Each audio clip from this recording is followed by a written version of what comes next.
Nice big overview of the Artec 3D scanners, the 3D scanning technology, and everything related to that. My name is Kevin Shain with the company Laser Design, and here with Artec, I'd like to give you a nice overview of everything about 3D scanning. As you can see from the content slide here, we're going to talk about the realities and the truth about 3D scanning. We're going to talk about the different types of Artec 3D scanners and which ones you would choose for your different needs. We'll talk about a lot of examples showing you what types of things you can do with 3D scanners and the Artec scanners. We're going to have a Q&A session, and then at the end, we're going to have a special offer. So thanks again for joining. A little bit about me first. My name's Kevin Shain. I've been in the scanning industry for about 13 years. I'm a graduate of Georgia Tech, and that's why I got started scanning. I was a scanning technician for about 5 years. I operated the scanners, I processed the data, and I inspected it and turned them into CAD models. Ever since around 2009, I've been in a account manager role. So you could think of me as a 3D scanning consultant. I can offer real-world advice and real-world examples for how the different types of 3D scanning needs differ amongst different groups of people. So anyone need to do body scanning at some point? I wanted to show this slide first. This is a scan of then President Obama done by the Smithsonian Museum. Anyone who needs body scanning, there can be no more important challenge than scanning the president at the time. So this was a body scan that was done, a bust scan and a face scan for the purposes of 3D printing. And you can kind of see those images up in the top right there. So first, what I want to talk to everyone about is what the workflow is like. When you use a scanner, what happens? So the steps for 3D scanning can be boiled down to these 5 major steps. Number 1, you prepare the part. You put it on a turntable or something like that. Step 2 is you scan all the sides of it. Sometimes it means flipping the part upside down or scanning a full 360 degrees. If you do that, step 3 would be to align the various pieces of data together. Step 4, after alignment, is you run through the various processing tools, such as outliers or noise reduction, and then eventually fusion, which stitches the raw scan data pieces into a single model, which then, the last step, you export as a polygon model. So let's first show a little overview video of the Artec 3D scanners here. I got this video here from Artec. It's a nice video overview the various different types of things. So here's that Obama scan, and that's what it looked like then. Scanners give you polygon data, and one of the best ways to use that would be if you're dealing with something like movie studios like that Jurassic World. You design the object in physical reality first, then you scan it and bring it into the computer. As you can see here, prosthetic designs, these scanners are what I would call medical grade accuracy. So if you scan a person, like an ear or a residual limb, you could expect the medical product to fit perfectly the first time. These do have a bit of a cult following with this BoJack Horseman cartoon there, they've seen in pop culture. These are also great for large objects, like transmission case, gearboxes. Because of the polygon output, it also makes it great for a burgeoning new industry, AR and VR. You need color polygon models for that. Likewise for museums, if you want to 3D scan something and bring it into the computer as a colorized rotatable model, that's exactly what you do. And of course, film and movie applications, definitely a big one for the Artec. So does anyone see anything on this list that an industry that they work in that's not on here? I tried to be comprehensive in coming up with all the different industries that these scanners serve. It's just about every single one. The biggest ones that take up the largest percent would be what's called reverse engineering, where you scan something and you want to bring it into a CAD environment. As we talked about, it's great for orthopedics and prosthetics, fitness and sport, Hollywood, just about anything you can think of. 3D scanners serve that industry in some capacity. So when we do 3D scanning, we will come to a fork in the road where we want to process the data a little bit differently. We can take our raw scan and turn it into a polygon model, step 1. That's what we'll talk about first. We can take that scan, we can convert it to CAD, that's for later on, and then further later on, we can create inspection reports out of that raw data. Our processing tools differ depending on what we want to do. There's not one size fits all. So what is scan data exactly? Well, the best way I can put it is scan data is analog information. Think like a digital camera. You take a picture of the world with a digital camera and it gives you a bunch of pixels. It doesn't give you math, it just gives you color pixels. Well, imagine instead of pixels, you get XYZ points. Well, that's what a 3D scanner gives you. It takes a 3D scan of the world and it gives you point cloud data back. This is one-to-one scale. So if your part has bumps or dents or anything like that, the captured point data will reflect that. Well, this isn't exactly a CAD format yet. It's analog, but we could still do a lot of really cool stuff with it. One of the easiest things we can do is we can 3D print scan data. Anyone who's done 3D printing will know that you work with STL data. That's a polygon file format. That's the raw 3D scan data output right there. So one of the easiest things you can do is scan to 3D print.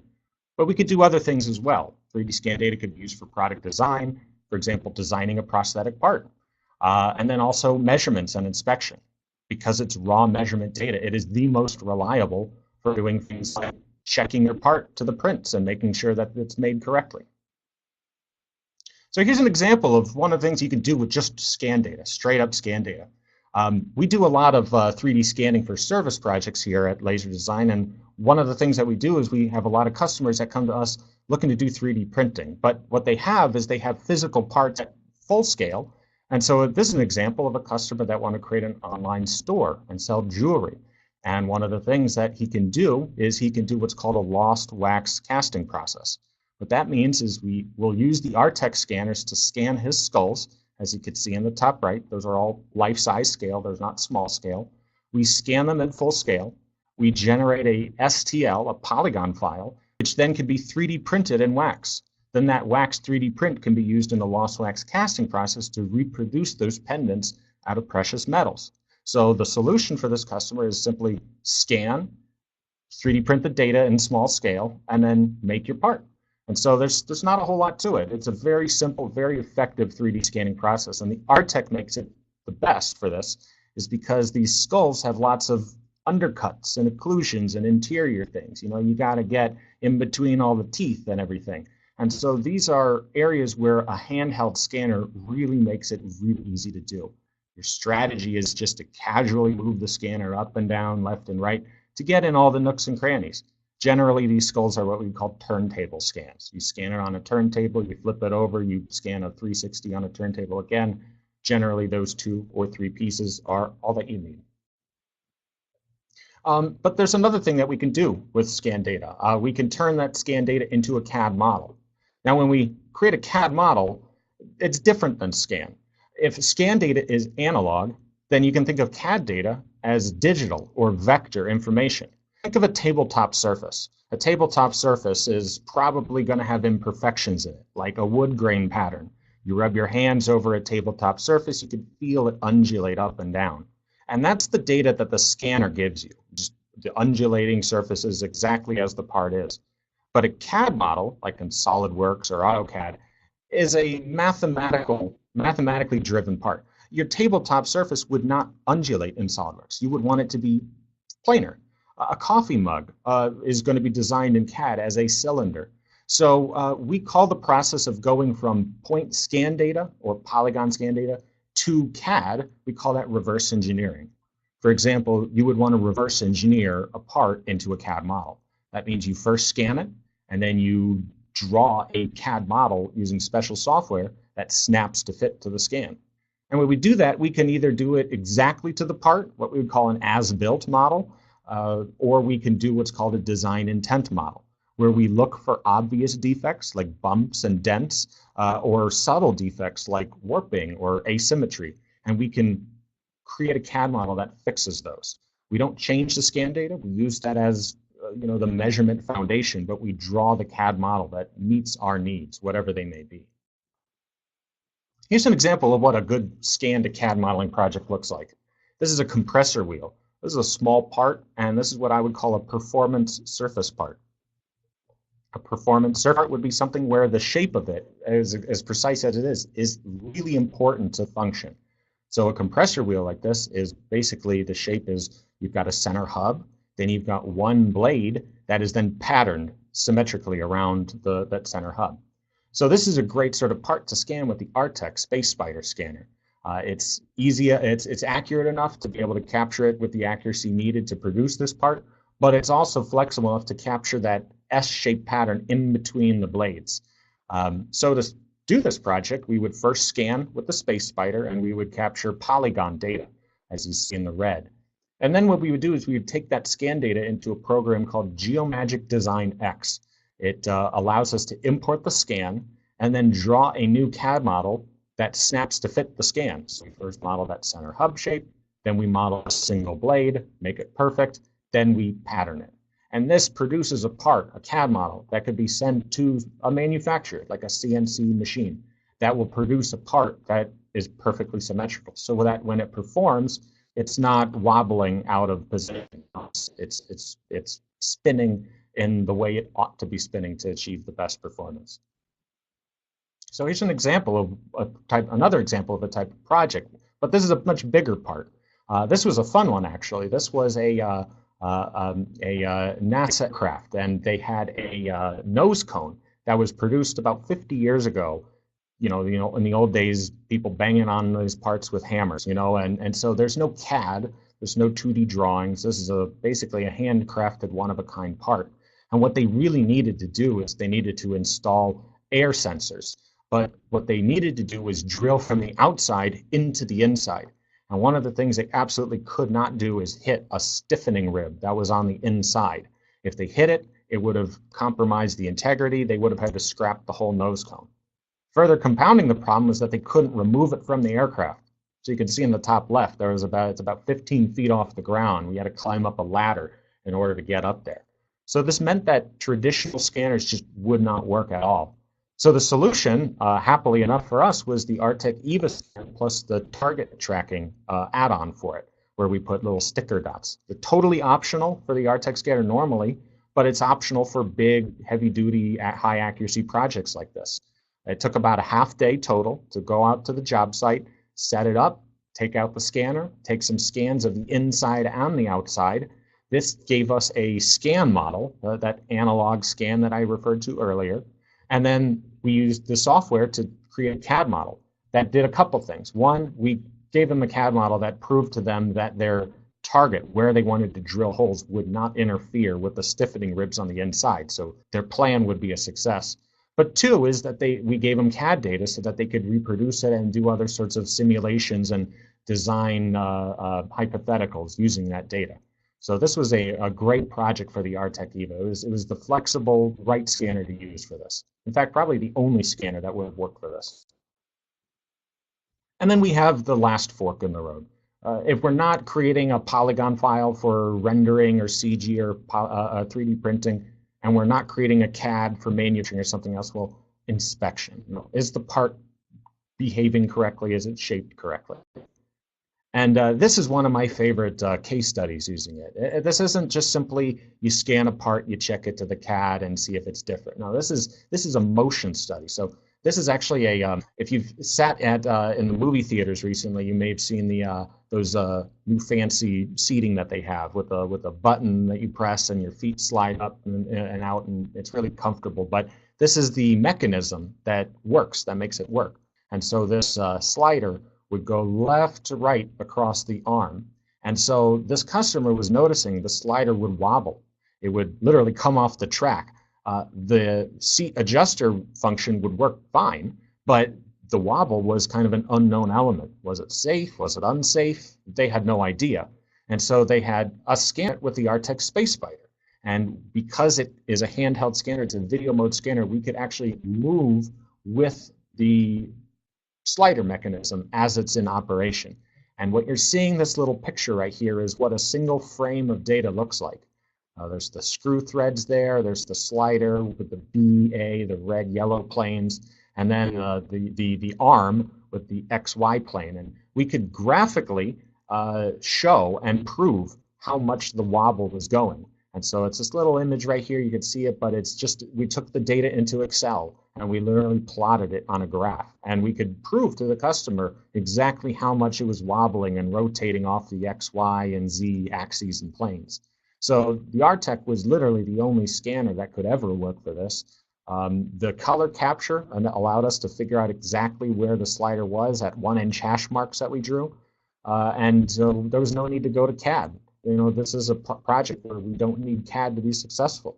All we need is the type of software that can analyze point cloud information. So SolidWorks need not apply for something like this.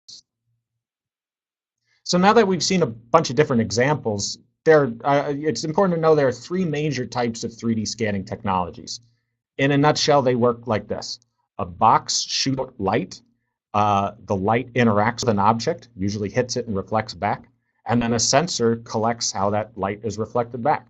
It's not like a camera where you don't project light. You know, cameras just borrow light, but 3D scanners will always project light. And so we have three different types. We have laser emitters. These were the first types of scanners developed. Anyone who thinks of scanners typically nowadays says 3D laser scanners. Well, that's only one of the three different types. It's the older method. It was the first developed. Recently, though, the advent and commercialization of LED bulbs have made projected light scanners a much better option. Think your conference room projector. Your old conference room projector would get real hot, you know, using incandescent bulbs. But nowadays, we can use LEDs and get much better results. But this is the Artec technology. It's a projected light. It's like shining PowerPoint on a wall, except instead of PowerPoint on a wall, you're projecting what's called a fringe pattern over an object. We'll get to that in a future slide here. And then the third way we can do scans is with X-rays. You know, if you've been to the dentist, you know what an X-ray is like. But we have special devices that can actually take X-ray scans of parts and objects and get 3D data off of it with internals.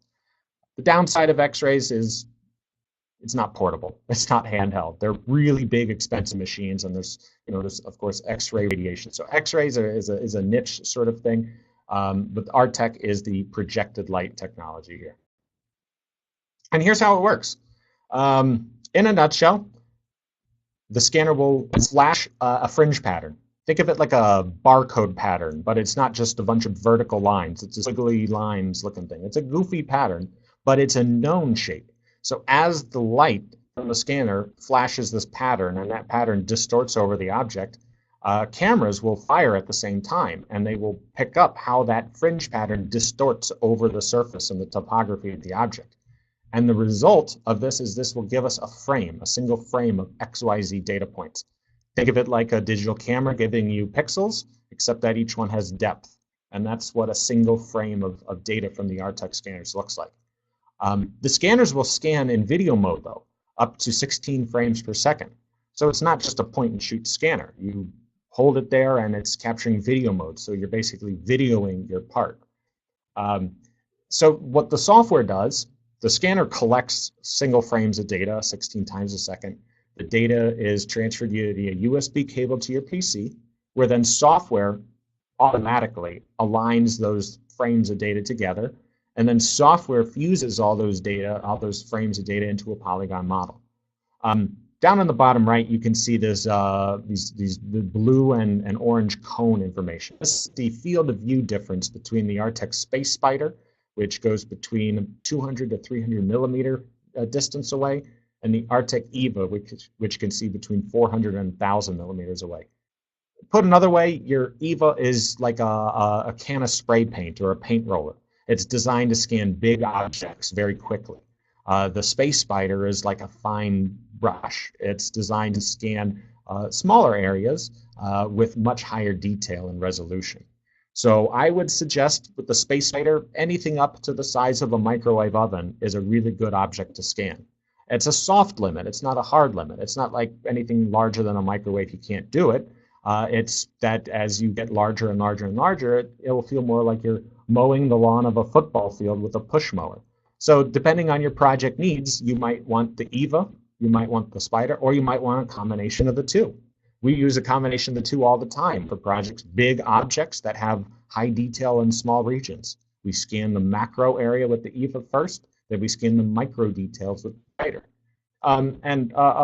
A common thing that people say about these scanners is, well, can't you just have multiple lenses? Well, my 15 years or so in this industry has taught me one thing, is that's modularity in scanner design is more expensive than if you were to just buy 2 scanners independently. Those were the scanners that I used when I first started scanning. They had multiple interchangeable lenses, and every time you unscrew the lens, you change the physical hardware of the scanner, so there's a slow recalibration process. Nowadays, just the Spider and the EVA together is usually less expensive than one scanner that can do the capabilities of both. So it's a really good fit for most people's needs. Here's a couple of key things to know about the scanners. They are projected light, so there's no lasers. They're totally eye safe. You scan them in a person's face, and provided they're not epileptic, you're going to scan them just fine. If they are epileptic, you have options to turn off the flashing, so you could actually go through scans like that. But most of all, it's totally eye safe, easy to use, safe for scanning people all day long. They're also extremely versatile scanners because they scan a wide area, because they work with targets or without. They have tripod and other portable modes. They're not one-trick ponies. It's not like the common thing, you know, someone buys a treadmill and then it sits and it serves as a coat rack. You know, this is a type of scanner that will serve many different uses. If you can't work with it on your project, chances are there's something very related to it that these scanners would be good for. They are really fast and accurate. It only takes about 3 minutes to do a full body. 2 minutes for the body, 1 minute for the head and face. So they're very, very quick. It's something where you could go through a large scanning project very quickly, and you can save the processing for a later day, or you can send the raw data to, you know, a central processing station somewhere and have other people work at it. It is the accuracy. The Space Spider is accurate to around plus or minus 0.02 of an inch, and up to 0.04 of an inch resolution or point spacing. And just so you know, the difference between the two. Resolution is a measure of detail. For example, the Artec EVA has 0.5 millimeter point spacing or resolution.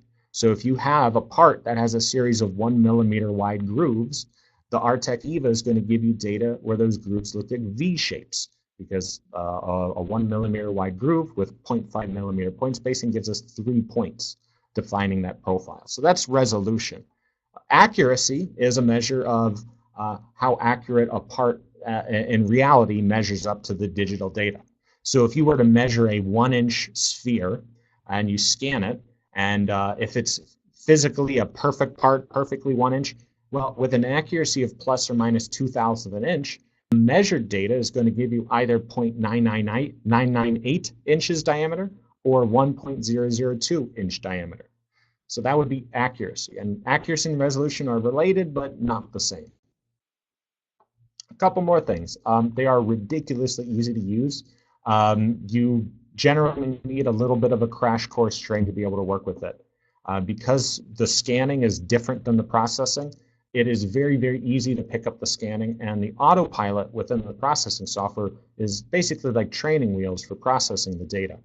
Even if you don't use the automatic processing all the time, there's a lot of value out of the various different processing tools that we have access to. So it's easy to learn. It takes time and accumulation of experience to master, but that comes pretty quickly when you're using this. Both the Artec scanners, or actually all of the Artec scanners, will capture color, photorealistic color. So even if you're doing AR or VR applications, you definitely know the value of capturing color. Even if you don't like the color that the scanner gives you and you replace it with your own, one of the best parts about the scanner is that it can give you data which will allow you to remap the UVs. It's something that people who do digital renderings would know about. Basically, if you want to take photos of your parts and apply high quality photo color to the scan data, you can do that. And that's, you know, we saw that video, Arnold Schwarzenegger scanning. You know, what someone would do is they would scan him with color, then they would export that data with color to someone to clean it up and make it better, make it Hollywood quality. And then one of the other key differences is real-time video mode. It's your scanning strategy isn't using a point and shoot with a tripod and shimmying it just a little bit to get in the different areas, point and shoot and wait. No, no, no. This is a video mode scanner, so your scanning strategy is just move your hands around lazily until you capture all the areas that you need. So these are the 3 different portability options that we recommend. Obviously, you could just use a desktop, but we like using tablets, we like using laptops, and we also like attached field monitors. Depending on what you're doing, depending on how compact the area is, each approach has a different strengths and weakness to it. But even tablets, you don't need a super high-end PC to do the scanning. You could use something like a lower cost tablet and it'll still work. Let's talk about some key benefits of why Artec is different. I mentioned the color. In the top right is our very expensive Sage setup. I kid. It's a wooden Lazy Susan turntable with this X pattern that I printed out from Microsoft Office. It's just basically a quick setup where if you put a part like a banana sized or something on this turntable, then when you scan it, as you can see in the bottom right, if you see those X marks lining up, it's obviously correct, so you know you did a good job. But if you see those X marks not lining up, then it doesn't take a subject matter expert or even a degreed engineer to figure out, well, something's not quite right here. So this is one of the things that the Artec does really well at. You don't have to be a skilled technician to not only get good scan data, but even if you make some human errors, you can have someone else processing the data be able to figure out how to fix it. So like in the bottom right, we see the X marks, it doesn't line up. So we would expect a scanner that captures various different frames and tries to align them and overlap them. If there are overlapping problems, when we look at it without color, it can disguise the results. If anyone's done 3D scanning before, they might know of the term onion skins. That's what happens when you have 3D scan, where maybe you're scanning with a different scanner and someone kicks the tripod during the scan, and so it shifts the position of the scan data. We call it onion skins because it's, you're scanning the right object, but there's layers on top or below it, and it's a problem. With the Artec scanners, it's very visually obvious to figure out whether they exist and how to correct them. And the coloring with these X's really makes that a very easy thing to do. Another thing would be scanning shiny and reflective surfaces. Anyone who's done scanning will know that shiny surfaces will reflect light and dark colors will absorb light. Like the case where you have a dark colored car and a white colored car sitting in a sunny parking lot. The dark colored car absorbs the light from the sun, so it gets hotter inside. And so it's a double whammy for us when we have a dark and shiny reflective part to scan. So as you can see here, the Artec scanners, we just reposition them on the fly to get the details that we want. So when we scan at a 45-degree angle, which is standard. You have a part sitting there and you hold the scanner above it at a 45-degree angle looking down. That screen from that cell phone might as well be invisible. But when we hold the scanner directly looking at it so that the light is hitting the surface perpendicularly, you can see we actually do capture the surface information there. So this is what makes the Artec so good at scanning shiny objects where other scanners will fail. And there have been a lot of our customers that have given us parts like expensive jewelry or cell phones or electronics where the normal method for scanning would be to spray it with talc spray. It's not paint, it's removable, but no one wants to spray their brand new iPhone with talc, even if it is removable. So this is one of the things that the Artec's great at. You don't always need talc. You can just scan it just sitting on a turntable as natural as it could be. And very few other scanners can do stuff like this. And last but not least, when it comes to scanning complex parts, as I mentioned before, I was a scanning technician for 5 years, and I used primarily tripod scanning, although towards the end I did have access to other handheld systems. But not every part can scan well on a turntable. This is kind of a weird image, but all the black lines, the black arrows indicate areas where if we put a scanner on a tripod and put this part on a turntable, we're always looking towards the middle of the part. But what about where those red arrows are pointing? These are angles that aren't able to be seen from a tripod sitting with a part sitting on a turntable. They require special angles to get in the nooks and crannies. And this is also what makes the Artec scanner so great. simply rotating a part on a turntable, you need to sometimes reposition the scanner occasionally, and that's what the Artec allows you to do. And that's why I don't always recommend a automated, mechanized turntable. Sometimes just a simple lazy Susan turntable, like I showed you, is all that you need, because sometimes you just got to go back and forth over an area to get in those nooks and crannies. So this is a very simple scanning experience here. It doesn't take a lot of time to do it. And the hardest part, I'd say, about this part would just be mentally thinking about where all the areas you need to see to get into nooks and crannies. In between these bosses, these little cylinders sticking out here, there might be some pockets of information where I only have like a 1 degree window of area to capture it. And if I'm using a turntable scanner, I'm setting the rotation to something like 15 degrees, 7.5 degrees, something like that. I might completely miss it. So because the Artec scanners are video mode, it allows me to get in these nooks and crannies so much easier and really without having to think too hard about it. So let me just show you a demo here. I have a recording here of that compressor wheel that I had scanned with the Artec Space Spider. And so I'd like to show you what it looks like to do the full setup of it. Start with preparing the environment. Yeah, just like this. We take out the laptop, we take the scanner out of the case. I like putting a piece of clay on a part like a compressor wheel. It shows us where 12 o'clock is. This is what that scan spray, that talc spray looks like. You would just spray it like that. It goes on, and then the alcohol inside evaporates away, and it leaves a thin dusting of talc particles. It's very, very thin. We have our turntable set up. We connect the scanner, USB, and power, and then we start scanning. And as you can see, I'm just slowly rotating the turntable. And that's what the data looks like on the screen. Up on the top left, you can see 7.2, 7.3. It goes up to 8 frames per second video recording. And so we rotate the scanner, we get in these nooks and crannies, we get multiple positions. Sometimes I would scan a top, a bottom, and a side piece, depending on the needs. Sometimes it's easier to get multiple positions like this. So right after the scan, we can check our work, and we can view the data in our point display mode like this to see what's going on. Then we can look at the frame by frame, and this is a common thing to do just to evaluate your work here.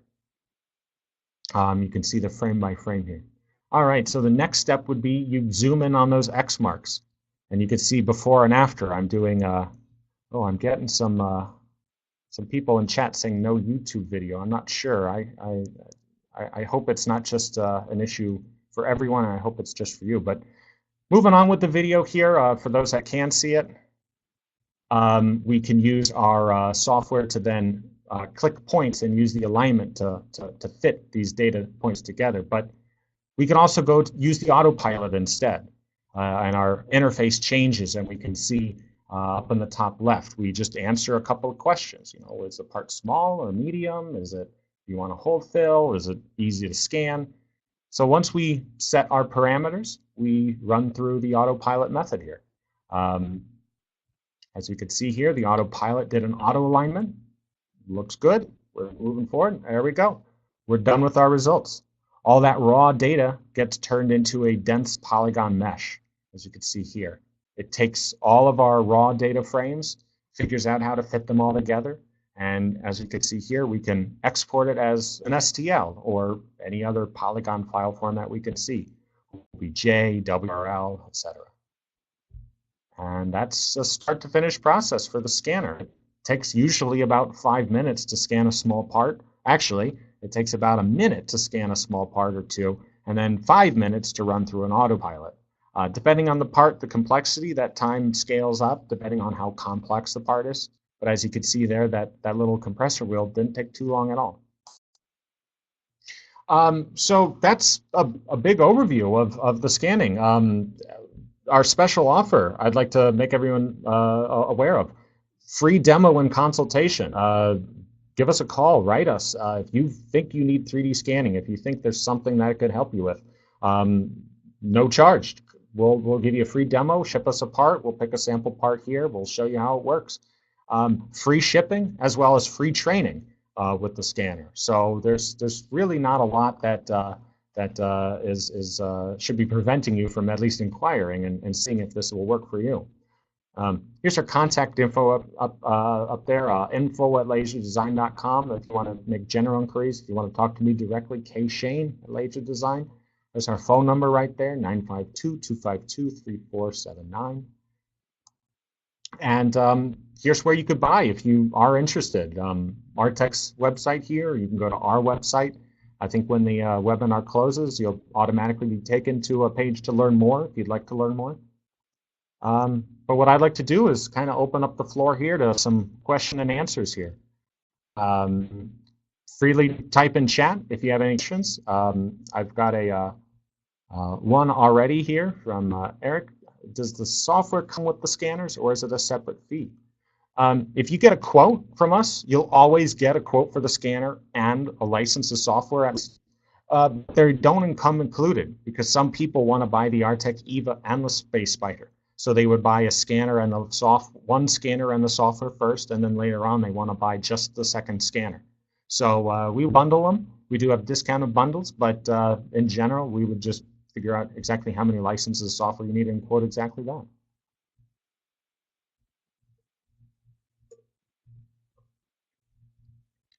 All right, Kevin's asking, interested in laying color high-res photos over an Artec scan? That's a great question. I mentioned it a little bit earlier, just a little bit, but the scan data that the scanners produce, it will get you basically an OBJ file, or WRL or POI. It's a polygon data with color information with a color map tied to it. You could use third-party software like 3ds Max or Maya in order to remap the UVs. Once the UVs are remapped, the process of replacing the Artec color with photo color becomes a lot easier. You could do it without replacing the UVs, remapping the UVs, but it becomes a little bit harder to do. So you definitely do, I think, want to remap the UVs if you are going to replace the colors first.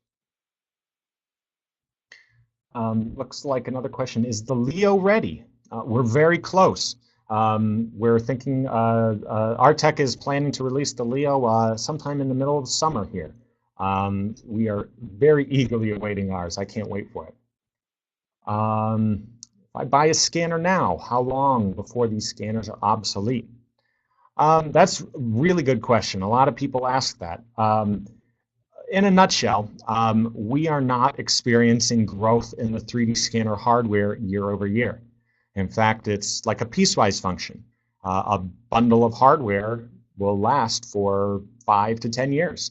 And in fact, when you look at 3D scanners on the market today, if you choose the really high-end scanners, even if it weren't Artec, you're dealing with hardware that's already several years old. The problem in the industry now is computers need to start getting faster.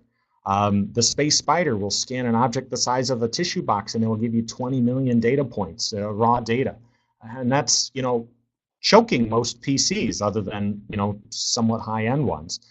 So because of that, we're waiting until computers start getting better and better before scanner hardware can get better. So they do not become obsolete very quickly. An EVA bought today is still going to be able to produce perfect quality results 10 years from now. And in fact, 10 years from now, we may have quantum computers or something, who knows. But that's really what it's going to require for scanner hardware to get significantly better. We need computers to become powerful at an increasing rate. Got 2 questions regarding the last video. We made 3 scans from different positions. What would be the accuracy of the combination of those scans and completed triangle mesh? Because the accuracy is mentioned to the single scan, right? That's about right. The Artec Space Spider is accurate to around 2/1000ths of an inch, and when you scan a full 360 degrees of a part, you can't expect just 2/1000ths of an inch. You have to expect 2/1000ths of an inch for the frame plus whatever the global registration accuracy is. Now, because the Artec Space Spider is high res and it also captures color, there's a lot the software can do to mitigate and reduce the chances of error. So it's, sometimes you do have to, and we do have access to this high-end scanning equipment to corroborate our results.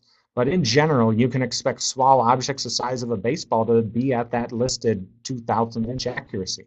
There is a little bit room for human error, as all handheld scanners have, but this is a scanner that is very capable of meeting the quoted accuracies, especially for small parts. Are there scanning service bureaus the way there are in 3D printing? Absolutely. That would be companies like us. Laser Design, just so we all know, we make and we sell high-end laser scanners, and that's, hence our name, Laser Design. But we distribute the Artec scanners because they fit a niche, a wide niche that our high-end scanners aren't a good fit for. And, my boss always says, if you're interested in buying a car, you're probably renting, taking a cab, taking a bus, etc. You're doing a service first. And so we do offer services. Either, you want to do one project, great. If you want to do repeat projects because you don't want to buy a scanner, that's perfectly fine too. We exist to try to serve anyone who needs a 3D scanning need. And yes, so we definitely are a service bureau that can do that. Another question, what's the difference between the Spider and the Space Spider?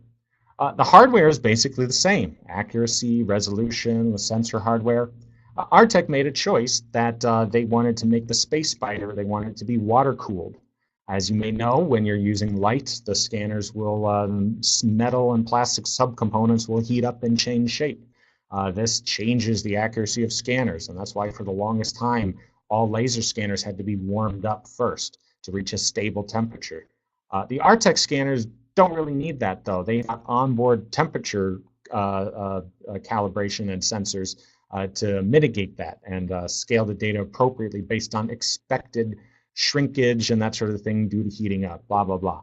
Long story short, the Space Spider is no longer available. It was entirely air-cooled. It took longer to warm up to the optimal temperature for certain high-end applications. So Artec redesigned it as the Space Spider to be water-cooled. It's better, faster, more stable, everything. It's just universally better across the board. When will the Artec Ray be available? Now! The Artec Ray is, we're super excited about. It's going to turbocharge what the Artec can do because the Ray plus, say, an EVA or a Spider is going to allow us to scan big things like buildings, boats, factories, things like that. And then the handheld scanners will allow us to capture those areas that the Ray missed. So the Ray is available now. We're loving it.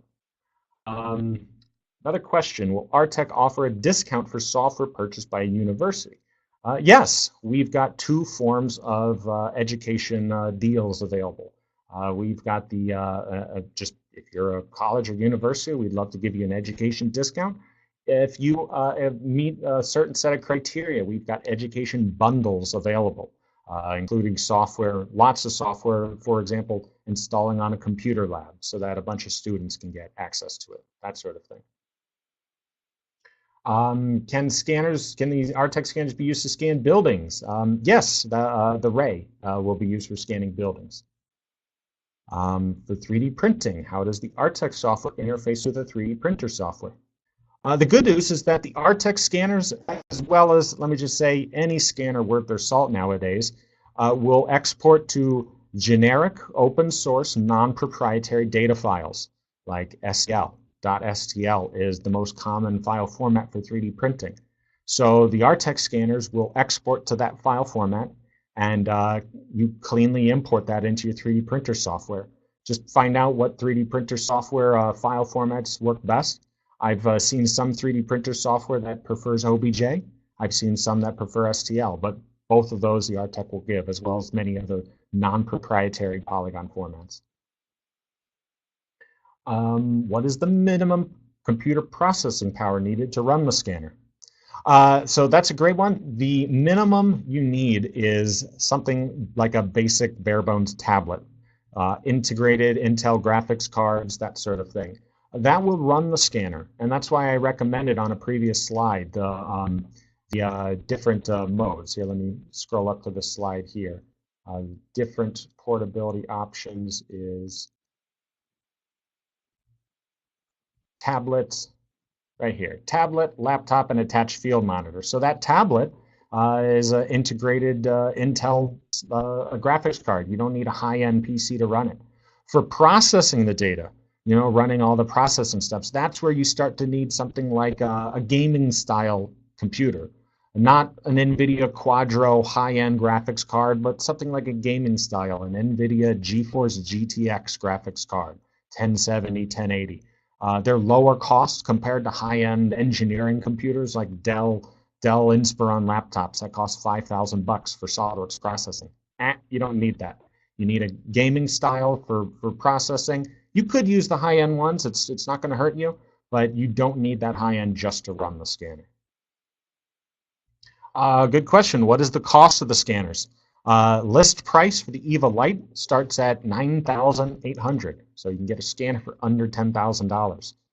The highest cost scanner, well, the Ray is the highest cost at the moment, but for the handheld varieties would be $24,800 for the Space Spider and $25,800 for the Artec Leo, and that's list prices here. Another question, what is the benefits of light scanning versus laser scanning? That's a really good one. They behave a little bit differently. In a nutshell, lasers need to be attached to something.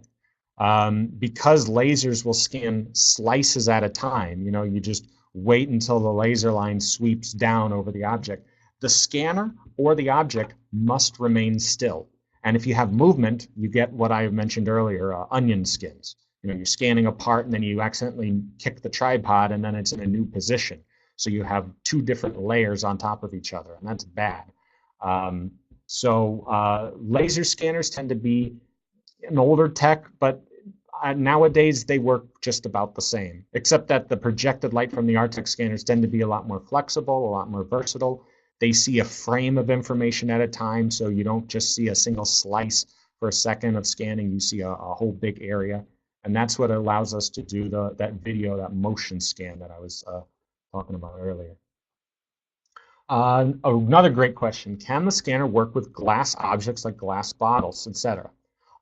So first, if you're scanning through glass like a window, you can scan through it. So if you have a museum and you have a glass display case and you have some sort of artifact behind it, the scanner will collect data behind the glass as long as it's clean. If you've got smudges like fingerprint smudges on it and dust and dirt, you'll probably pick up noise on the top layer where the glass is, where you have those smudges. But as long as it's mostly clear, you can scan through it. Now, we know glass reflects and refracts light differently than air. So if you scan through a curved object, like a glass bottle, you're not going to scan through it. And in fact, glass allows light to pass through it. So the best approach would be to spray bottles, especially glass bottles, with a little bit of talc spray. And in fact, if you've got plastic bottles, like soda bottles, skip the talc. I can't think of a lot of reasons to scan a plastic bottle with 1/1000th of an inch accuracy, for manufacturing. You're going to be changing things when you go to CAD anyway. So the idea is that you would spray bottles when you can with white primer. That way it doesn't, it doesn't get residue on your fingers or something like that. That's what I would recommend. Another question: do you offer customized scanner? Things like that. Sort of, kinda. The scanner, if you buy it, comes with an SDK, a software developer kit, and so you can customize how the scanner is being used. But you're not going to be able to open up the scanner and remove the guts and put it in different boxes and shells and that sort of thing. Customization is really more for the software side.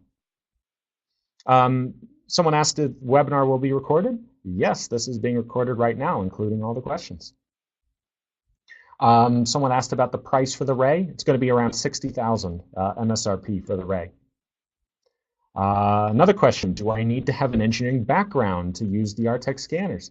Very happily to say no, you do not need an engineering background. Of course, cross-training and knowing how parts are made and how engineering is done will help inform you how you need to set up your parts. But some of my best customers who have bought the scanners from me have had very, blue-collar sort of backgrounds. People who did painting, car body work, people who have some hand-eye coordination already existing from doing something will pick up the scans very, very quick, very, very easily.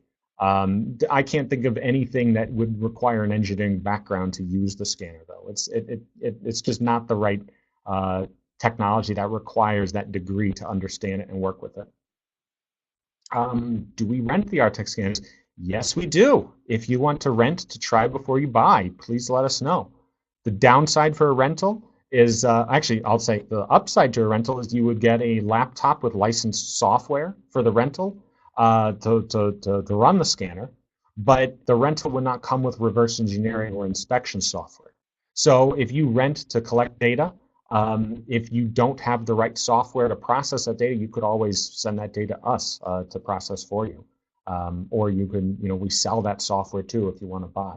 But if you definitely want to try before you buy and you have to, we do offer rentals. How to avoid losing tracking while scanning thin objects or going around flat corners? A really great question, and it's answered by that turntable thing. If I were to put an object like a knife, and I wanted to capture the blade of a knife, I would put it on the table here and I'd have it with the knife edge going up. And then as I scanned around the thin part of the blade, I would focus the scanner to look at the turntable X pattern so that I'm not simply scanning the knife only, but I'm collecting color and shape information on this X pattern around it. And this means that we're basically scanning the turntable and letting the scan data or the part itself accumulate just as we go.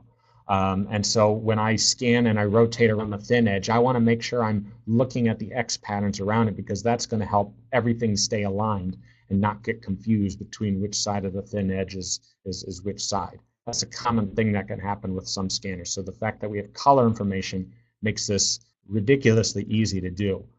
We just look for misalignments with these X marks, and if we don't see any, we know we did a good job. Another question. Leo versus Space Spider for small detail parts, and what would I recommend? I guess it depends on the level of detail that you truly and honestly need.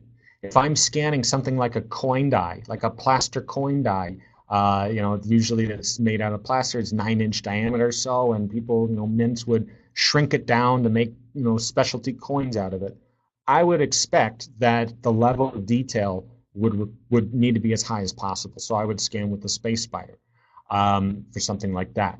But it all goes down to the resolution or the point spacing. With the Space Spider at 0.1 millimeter point spacing, we would expect that most objects with snap fit features. Think like a cell phone that has a case that has a little tab that fits in somewhere. We would expect the detail to be ideal for that sort of thing. The Artec Leo has a point spacing of around 0.25 millimeter. So it's going to be a little bit off compared to the Space Spider. The EVA is 0.5 millimeter. So, Gabe, when it comes to your question here, I guess it would depend on what you're scanning. If I'm scanning a human face, very little do I think you would need truly 0.1 millimeter resolution. Oftentimes, scanning people and bodies is more about having the shape accurate and having the color accurate than, say, having every little pimple and pore on your face resolved with high detail. Let's see here, more questions. Thank you for the great tutorial. I have the Spider and the EVA. Each works amazing. Will the Leo replace the EVA? Yes or no? I guess it depends on what you're looking to scan. If I'm scanning human body shapes, I would love the Leo compared to the EVA because it's got a larger field of view. The EVA sees an area about the size of a face and upper part of the chest at a time. So the field of view means that it takes about 3 minutes to do a body scan. If I had the Artec Leo, I would expect it to take about 2 minutes or less to do a full body scan. Is that 1 minute of difference in scan time truly going to make a difference for your business? I guess maybe. Maybe it depends. Maybe you need to go really fast, and so the Leo would do better. But at the end of the day, the quality of the data, the resolution, the accuracy, the EVA is already at the point of being medical grade accuracy. You scan someone's residual limb and you make a prosthetic device that fits, and it fits perfectly the first time without any gap. So how can the Leo truly do better than that? Well, it's about other things. The Leo has a built-in screen, so it's easier for new people to use. It's faster scan, so if you're scanning objects that have lots of occlusions and undercuts and ribs and stuff, the faster frame rate is going to obviously be better for capturing all those hard-to-reach areas. And the larger field of view is going to make it easier and faster to scan. But depending on the application, you don't need the improved performance of the Leo at all times. So when the Leo does come out, the EVA is just going to be a lower cost alternative, and Artec's still going to sell it. And for anyone here who truly cares about this, I forgot to mention it. If you are involved in high sensitive military projects, there's a designation called ITAR. ITAR projects is something that military guys would know about. It's basically you can't have a scanner that has onboard memory, or you can't bring it on the military base or what have you. So the Artec EVA is ITAR safe. There's no wireless data transfer. There's no onboard memory. It's safe to use. The Leo, as far as I know, has built-in memory. That's one of its selling points. It's got a screen. It captures data. You don't need a laptop. It has wireless data transfer capabilities, although I'm sure you could turn them off. Basically, we are going to expect that there are going to be some cases where you just can't bring the Leo to the job site because it's got that onboard memory. And so that's going to be a reason why the EVA is still going to be around. It's still going to be sold, and people are still going to love it. A few more questions. Will the Space Spider work outside in bright sun or other sunlight? So it takes a special class of scanner to work in direct sunlight. The light coming from Mr. Sun is really, really strong, and it washes out the light that's projected from the scanner. If you're scanning outside in direct sunlight, you're really not going to collect much information off the EVA or Space Spider or Leo. The Ray is designed to scan outside environments, and so it is actually powerful enough to scan in sunlight. But the handheld scanners is designed to use in indirect sunlight or shade.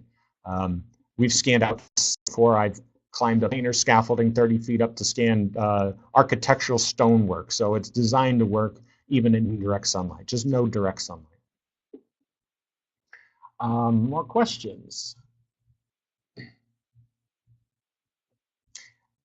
Yeah, we'll prepare some information about remapping the UVs.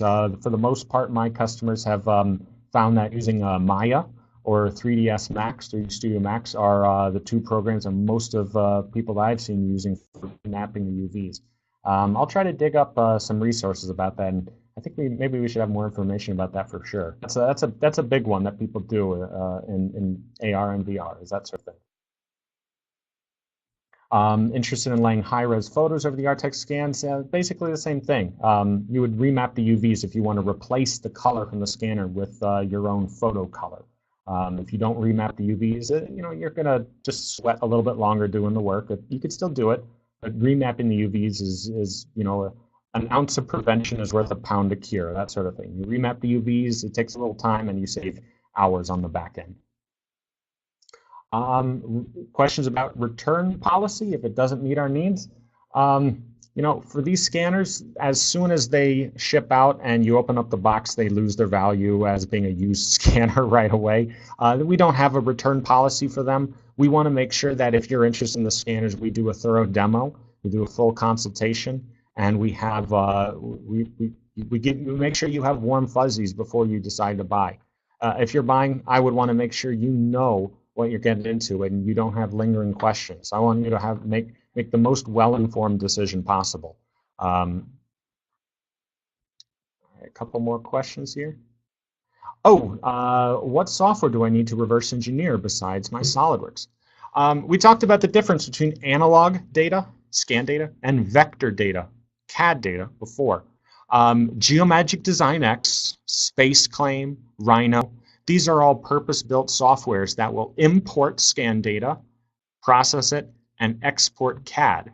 SolidWorks is an interesting boat.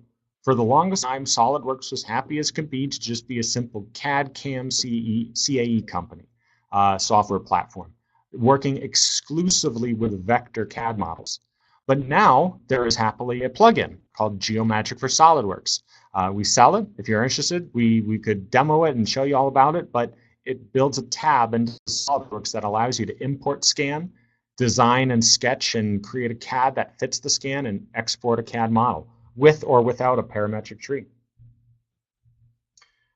Another question, I have small patterns that I want to scale up. How would that work, and what happens to the small details as they are enlarged? This is very similar to how you take a picture of something, and if you scale it up, you're scaling the pixels up. So anyone who's done marketing will know what happens when you design a graphic, to fit on your computer screen, and then someone says, hey, can you print out a banner? And then you print out a JPEG that's blown up, 10 times, and then it looks bad. It's just a bunch of pixels. And that can be what happens with the scan data. The scan data is a bunch of polygons, the analog information. If you scale it up like 10 times, you're just simply making the polygons bigger. Now, what you could do is after scaling it up, you could try some smoothing brushes to attempt to mitigate what looks like to be larger polygon meshes there, and there are some Artec tools to do. But that would be about figuring out whether you want to vectorize it or go to CAD or not. Some of you may not get this, but it's like the difference between Adobe Photoshop and Adobe Illustrator. You would typically, if you want to print graphics out for marketing purposes, you want to take your camera, your pixel image, and take it into Adobe Illustrator, because then it's vectorized and you'd scale infinitely up or down, and there's no quality loss. That's like CAD, right? So you'd want to figure out, well, if you're doing a sculpture, you're probably going to do, and you're making it out of something, you're making it out of wood, you're CNCing it out. Even if you scale it up, you're tending to do some hand measurement, hand sanding, hand finishing afterwards. So maybe it's not that bad to just simply scale your scan up. So that way, it's all about purpose driven. If you really need to prioritize those fine details, scan with the highest resolution you can, scale up, maybe do a little polygon editing, or maybe you even need to go to CAD to truly make it work perfectly. But it really depends on the application. More questions. I love these. What is the best spray to use for coating parts when needed? So the three major sprays that people use, and then a bonus fourth one. Talc spray, number one. That's been the tried and true method. Number two, and we sell this, it's 3D scan spray, 3dscanspray.com. We use super high-end laser scanners that are accurate to around 1,000th inch or better than 1,000th of an inch. Spray adds thickness to a part. So obviously, if we scan a part and we're trying to reach 1,000th inch tolerance, if we spray and we add thickness to it, that's bad. So we sell a second type of spray option called 3D scan spray. It's designed to go on very thin. For applications where you need the best geometry possible, you use the thinnest spray possible. So that would be either our 3D scan spray, or you warm up a can of primer. So let it sit in like a warm water bath for a little bit, get nice and thin, and then you spray it on. That's what we've found to be consistently the best material. But it's paint, it's primer. It's not removable easily. And then the last option, this is what technicians use in the field when they've run out of spray on a job site, and they oh, what do? You go to like Walgreens or CVS and you get some Tenactin foot spray, or not that brand, you can get it, but just foot powder. It goes on the same. It's like a aerosol spray can. You spray it on, and it leaves a chalky white color behind. And so that foot powder spray, not the best, but if you're in a pinch and you absolutely have to have something like that could work. Or you could just set up a box fan and take a handful of flour and throw it at it and let it just antique your part like that. You obviously don't want to do that, but when in doubt, you could do anything like that. Will there be a trade-in option? Unfortunately, no. There are no trade-in options. Although if you buy a scanner now and you want to sell it as a used scanner, we could help you sell it as a used scanner. If you want to make the scans with color, is the color averaging from different positions? And the answer is yes. Actually, there's a toggle. It's called Enable Scan Texture Normalization. If anyone knows about fluorescent lights, typical office overhead fluorescent lights, you know that they flicker. They flicker at a very fine rate, and sometimes you could see it with your eyes, but most time you can't. Well, that flickering is actually slow enough, and the Artec scanners are fast enough to where it actually will capture periodically frames of data where the fluorescent lights have flickered off for just a brief fraction of a second, and it we can capture data just at a slightly darker color. So with the texture normalization option checked, we can texturize the part in the Artec scanner, and it will lighten up the darks and darken up the light colors and balance the colors out. So yeah, it does do some averaging, and it typically does a really good job averaging out, so you don't get patches of dark data and patches of bright data, looking all weird. More questions. What is the warranty? Warranty is standard 2 years. Although I will say these scanners are known for not having a lot of moving parts. In fact, basically the biggest moving part is the cooling fan. Because they don't have moving parts, they don't fail mechanically as other products would. They fail about the same rate as a Nikon digital camera, a Canon digital camera. If you drop it or you misuse it, you could expect to have the same sort of results. But these are scanners that, as long as you're treating them like a nice digital camera, they're not going to mechanically fail on you. They're not going to have gears wear down. They're not going to have all. So the warranty is nice, but these are scanners that just they don't really fail that much over time. You won't expect degraded performance. It's like they're binary. Either they work or they don't. And even 4 or 5 year old scanners, they still work perfectly fine. Let's see, some more questions here. I have an Artec Spider. Can I trade it into the Space Spider? Unfortunately, no, but we may be able to help you sell your Spider so that you could have some way of getting a Space Spider. And kind of like a trade-in, but not really. Selling your scanner first, we could help with that. Warren says, yeah, Krylon dulling spray is great at the and it works well. It is a that dulling spray can be good, especially if you have parts with a high luster, but you don't want to make it white colored, which kind of ruins the texture capabilities sometimes. You don't want your part looking like it's coated in powder. So the dulling spray we've found some mild success with. It can work well. What brand cameras and megapixels? I don't have that information in front of me. I wish I could say. I'm sure it's a decent brand camera, but it's just the sensors inside. It's not like a Canon brand sensor in there. I don't think it would be something quite different. Probably bought directly from the manufacturer, something like that. More question.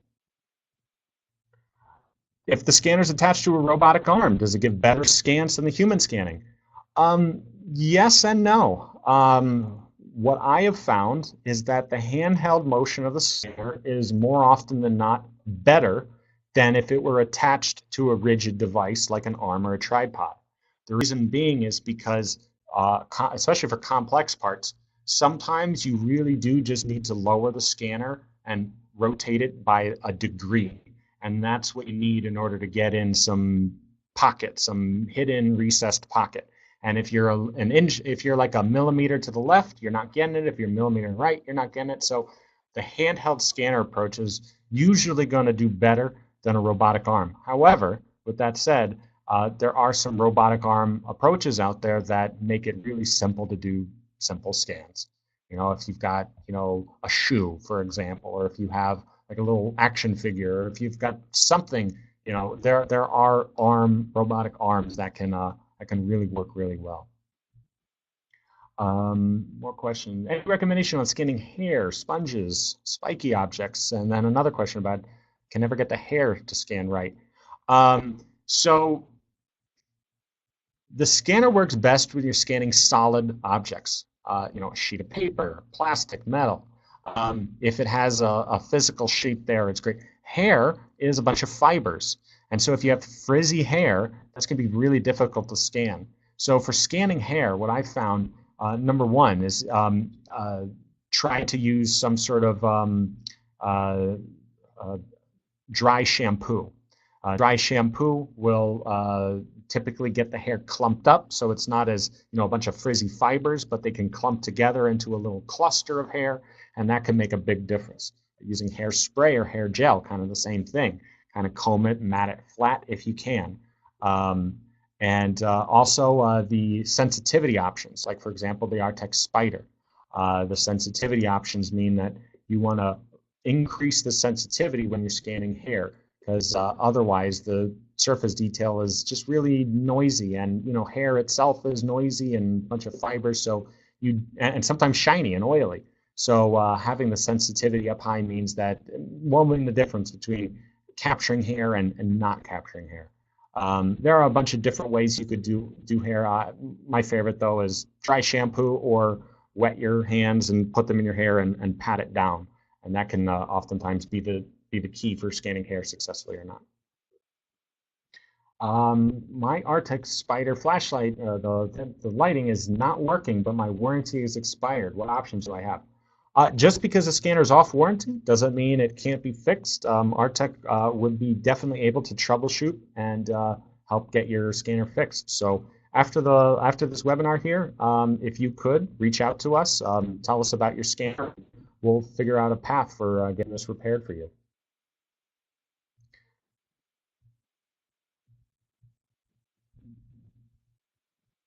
Depending on how far your warranty is off, we might even be able to re-up the warranty, but case by case basis. I guess if you're way off warranty, maybe not the case. But even scanners off warranty can be Artec can repair.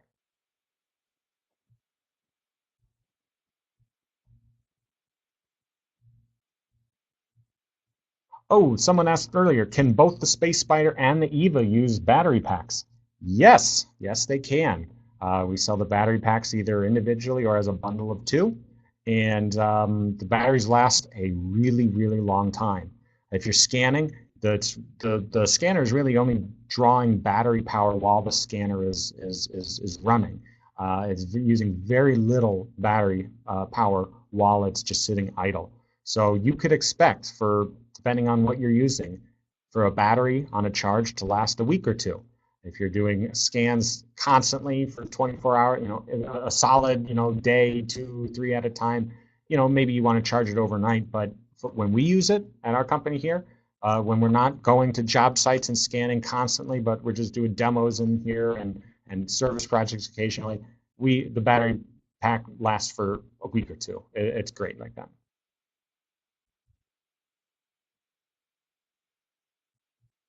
All right. Looks like the questions have kind of petering out a little bit. Do we have any lingering questions or thoughts or comments that anyone has?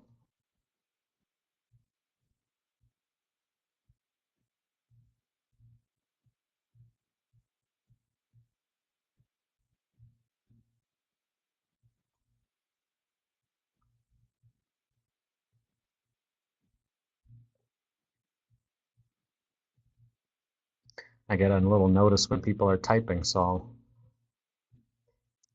wait until it dries up.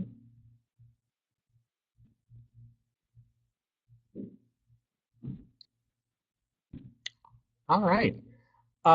Thank you for everyone who's joined today, especially for asking so many questions. I love seeing so many. The questions were about as long as the webinar itself. So everyone, thank you so much. We're going to be ending the webinar now. When I hit exit here, it'll take you automatically to our webpage where you can learn more. If you have an immediate need and you want to ask some questions, just go ahead and fill out that form, send it to us, and we'll probably have a reply to you today. The webinar has been recorded here, so we'll be sending out a recording at some point here. Thank you so much once again, and have a nice rest of your day, everyone.